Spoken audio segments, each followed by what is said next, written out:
ठीक है। अब समझिए यहाँ पे खूब ध्यान से आप लोग समझिए, ध्यान से समझिए। ओम का नियम, ओम का नियम क्या है? Ohm's law. ओम के नियमानुसार यदि किसी चालक तार की भौतिक अवस्थाएं न बदली जाएं, किसी चालक तार की भौतिक अवस्थाएं न बदली जाएं, तो उस चालक तार में प्रवाहित विद्युत धारा उस चालक तार के सिरों के बीच उत्पन्न विभवांतर के अनुक्रमानुपाती होता है। अर्थात V is directly proportional to I। अनुक्रमानुपाती का साइन पहले बता चुका हूं मैं, है ना। किसी चालक तार की भौतिक अवस्था न बदली जाए, कोई भी चालक तार है, तार तो आपको पता ही होगा, उसकी भौतिक अवस्था न बदली जाए, इसका मतलब क्या? भौतिक अवस्था क्या होता है भाई? उसका अनुप्रस्थ कांट का क्षेत्रफल जो अभी पढ़ाया हूँ वो न बदलिए, लंबाई न बदलिए, उसका तापमान न बदलिए, समझ में आ रहा है ना। ये सब भौतिक अवस्था कहलाती हैं। ये सब के सब क्या है? भौतिक अवस्था है ना। भौतिक अवस्था न बदली जाए इसका मतलब ना ही हम उसका लंबाई बदलेंगे, ना ही हम उसका अनुप्रस्थ कांट का क्षेत्रफल बदलेंगे, और ना ही हम उसका ताप बदलेंगे।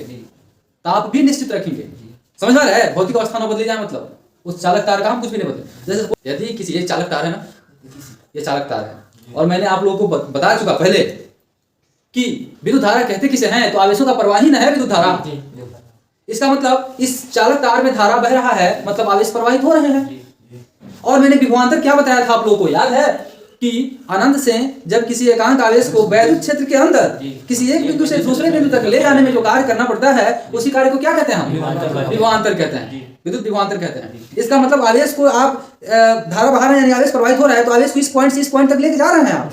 तो ये इस पॉइंट और इस पॉइंट के बीच में कुछ ना कुछ कार्य तो किए होंगे, वह कार्य क्या होगा? विभवांतर वही ना कहलाएगा। इसका मतलब कंफर्म हो गया कि जो चालक तार है, इस तार के दोनों सिरों के बीच एक विभवांतर है। वो कौन है? तो भी है, जो हमने माना हुआ है यहाँ पे। देखिए विभवांतर भी है। प्लस में इस चालक तार में धारा तो बही रहा है, उस धारा को हमने क्या मान लिया? I। तो ओम ने क्या कह दिया कि आप इसका भौतिक परिवर्तन न बदलिएगा, यानी तार को लंबा भी न कीजिएगा, ना ही इसका अनुप्रस्थ कांट का क्षेत्रफल बढ़ाइएगा, ना ही इसको हीट कीजिएगा। तब जो इसमें धारा बह रहा है ना, वो इसके बीच उत्पन्न विभवांतर के समानुपाती होता है। ये जो धारा होता है उसके सिरों के बीच उत्पन्न विभवांतर क्या होता है? समानुपाती होता है। कोई डाउट? फिर से समझिए, यह क्या है? चालक है, मान लेते हैं, नहीं मान लेते हैं, यह एक चालक है। इसका हम कोई भी भौतिक अवस्था परिवर्तित नहीं कर रहे हैं, मतलब ना ही इसकी लंबाई बदलेंगे, ना ही इसका अनुप्रस्थ कांट का जो क्षेत्रफल है उसको बदलेंगे, ना ही इसको हीट करेंगे, मतलब इसका टेम्परेचर भी नहीं बदलेंगे। तब ओम के नियमानुसार क्या? यदि किसी भी चालक तार की भौतिक अवस्थाएं न बदली जाएं, जो अभी बताया हूं, दो तीन अवस्था, ना ही लंबाई बदलना, ना ही अनुप्रस्थ कांट क्षेत्रफल बदलना, और ना ही हीट करना, ताप बदलना, तब इसमें जो धारा बह रहा है वह धारा इसके सिरों के बीच विभवांतर जो उत्पन्न हुआ है ना, उस विभवांतर के समानुपाती होता है। कौन? धारा। जो इस चालक तार में धारा बह रहा है वो इसके सिरों के बीच उत्पन्न विभवांतर के समानुपाती होता है। मतलब ये कि जितना तेज धारा बहाइएगा उतना ही ज्यादा विभवांतर उत्पन्न होगा। इतना तो कंफर्म है, कोई मुश्किल नहीं ना। चलिए अब आगे थोड़ा सा बढ़ते हैं। अब आप लोग हम पहले ही बता चुके हैं कि जब इस साइन को हटाते हैं तो क्या होता है? अलग अलग जगहों पर अलग अलग कांस्टेंट होता है। यहाँ पर जो कांस्टेंट लगेगा वो होगा आर। क्या होगा? आर होगा, कैपिटल आर। और आई तो है नहीं, इसको लिख सकते हैं हम लोग V = IR। क्या लिख सकते हैं? V = IR। एक फार्मूला मिल गया हमको, ये क्या है? विभवांतर है, ये विद्युत धारा है, और यह आर क्या है? जहां कैपिटल आर बराबर वैद्युत प्रतिरोध। क्या? वैद्युत प्रतिरोध। समझ रहे हैं? जिसके बारे में हम लोग पहले पढ़ चुके हैं। यह वही चोर है, वैद्युत प्रतिरोध, है ना। अब यहां से हम लोग और फार्मूला बना सकते हैं।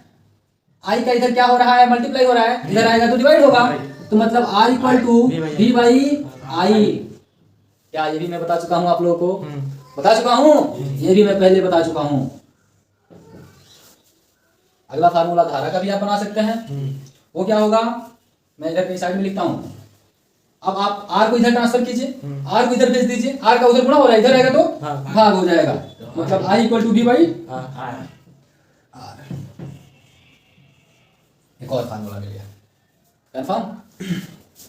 अब सोचिए जरा, यहाँ पे आपने और डायरेक्टली प्रोपोर्शनल का साइन हटाया तो साइन के बदले में कांस्टेंट आया। ये आर क्या है? कांस्टेंट ही है ना, नियतांक है। अरे प्रतिरोध तो इसको हम कह रहे हैं, लेकिन सच में तो ये है नियतांक है। समानुपाती नियतांक है ना। अब बात को समझिए जरा। यहाँ पे अभी हम क्या रखे हुए हैं, यहाँ पे भौतिक अवस्थाएं न बदली जाए, यानी जितना भी भौतिक अवस्था है उसको हम स्थिर रखे हुए हैं, बदल नहीं रहे हैं। तब उस समय हमको एक नियतांक मिल रहा है आर। हमने भौतिक अवस्था नहीं बदला। क्या क्या नहीं बदला? भौतिक अवस्था में क्या क्या, 2-3 बताइए। अरे लंबाई, अनुप्रस्थ काट का क्षेत्रफल और ताप, ये सब भौतिक अवस्था है ना। तो हमने जब भौतिक अवस्था नहीं बदला तो हमें एक नियतांक मिल गया। अब यदि हम भौतिक अवस्था बदल दें, तो ये नियत अंक भी दूसरा मिलेगा हमको। भौतिक अवस्था हम नहीं बदल रहे थे तब ये हमको नियतांक मिला। या जैसे हम भौतिक अवस्था बदलेंगे तो यह नियतांक भी बदल जाएगा, क्योंकि यह जो नियतांक है यही प्रतिरोध है। और यह प्रतिरोध निर्भर किस पर करता है? तो मैं बता चुका हूं पहले, लंबाई, दूसरा अनुप्रस्थ काट के क्षेत्रफल पर, अनुप्रस्थ काट के क्षेत्रफल पर, लंबाई पर, अनुप्रस्थ काट के क्षेत्रफल पर, और क्या? पदार्थ की प्रकृति पर। समझिएगा, इन सारी चीजों को मैं बता चुका हूं। यह प्रतिरोध किस पर निर्भर करता है? लंबाई पर। लंबाई भी भौतिक गुणस्था है, भौतिक अवस्था है। जैसे ही लंबाई को बदलिएगा तो आपका प्रतिरोध बदल जाएगा। लंबाई बढ़ाइएगा तो पता है ना, हमने बता दिया आपको R directly proportional to L। लंबाई बढ़ाइएगा तो प्रतिरोध भी, अभी कुछ देर पहले बताया हमको ना। आप अनुप्रस्थ काट का क्षेत्रफल बढ़ाइएगा तो प्रतिरोध घट जाएगा, क्योंकि अभी मैंने बताया कुछ देर पहले R is inversely proportional to ना। और प्रकृति पर, यानी पदार्थ की प्रकृति पर भी प्रतिरोध निर्भर करता है। मान लीजिए एक तांबे का तार है और एक प्लास्टिक का तार है, तो किसका प्रतिरोध ज्यादा होगा? कौन ज्यादा धारा का विरोध करेगा? एक तांबा है और एक प्लास्टिक है, तो प्रतिरोध किसका ज्यादा होगा? प्लास्टिक का होगा। जिसका ज्यादा होगा उसमें धारा नहीं बहेगा या कम बहेगा। समझ पा रहे हैं? तो ये पदार्थ की प्रकृति बदल गई, एक प्लास्टिक हो गया और एक तांबा हो गया। तो इसके वजह से भी क्या हो रहा है? इसकी वजह से भी, प्रकृति के बदलने से भी प्रतिरोध बदल जा रहा है। यानी पदार्थ की प्रकृति जैसे बदलेगी वैसे भी प्रतिरोध बदल जाएगा। ये सारी चीजें समझ में आ गई होंगी। चलिए इसके बाद से हम लोग अब कल पढ़ेंगे ना। आज इतना ही।